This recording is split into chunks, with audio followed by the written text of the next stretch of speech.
The Federal Retirement Reform Act of 2009 has now passed in the House of Representatives. The sort of mini omnibus bill will have a direct impact on federal workers and their retirement. Joining me now live to break down the bill's components is Amy Morris from Federal News Radio AM 1500. Amy, great to see you. Thanks for coming in. Always a pleasure. So talk about exactly what's in this legislation. Okay, it's a lot. A lot. It's huge. You were right to call it sort of a mini omnibus bill. A lot of different factions to this. First, we've talked about the FERS sick leave bill. Right. The federal employees who are part of the FERS system will be able to cash out their sick leave instead of use it or lose it. That'll save a lot of money, $68 million a year lost in feds trying to take all the sick time right before they retire. Right. This legislation would allow them to cash it in, apply it to their retirement so they wouldn't have all that lost time, and that would actually save agencies money in the long run. Right. That's one thing. That's one thing.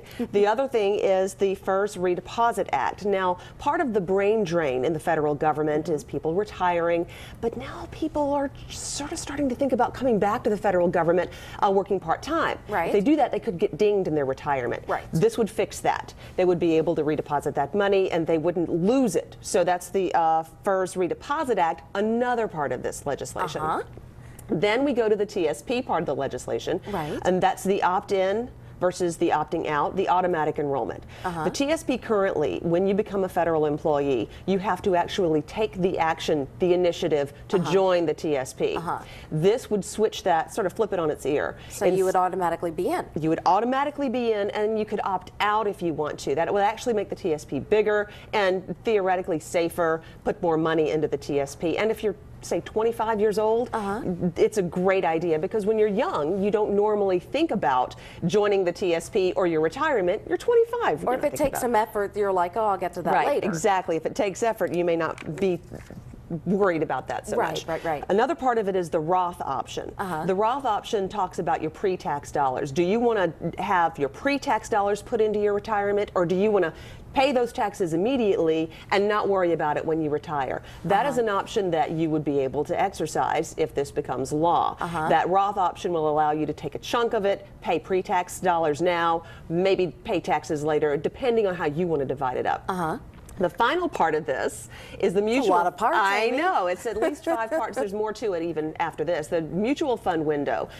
Currently, you have a broad-based index funds, right? You have the C and the S and the I and the L and the G, and all of them. The alphabet soup. The alphabet soup of your TSP. Those are broad-based funds versus your more narrow funds like investing in oil or gold. TSP doesn't let you do that right now. This legislation would allow you a window to take a chunk of your money, they don't know how much yet, take a chunk of your money and invest it in those more broad-based funds.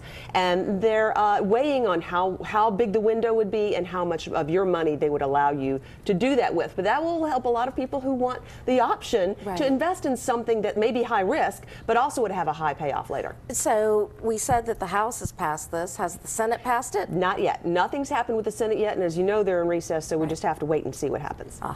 So it'll be something for them to work on and for us to watch when the Senate gets back, or when the House and Senate get back. Absolutely. This is so huge because it impacts just about every piece of the retirement for a Fed.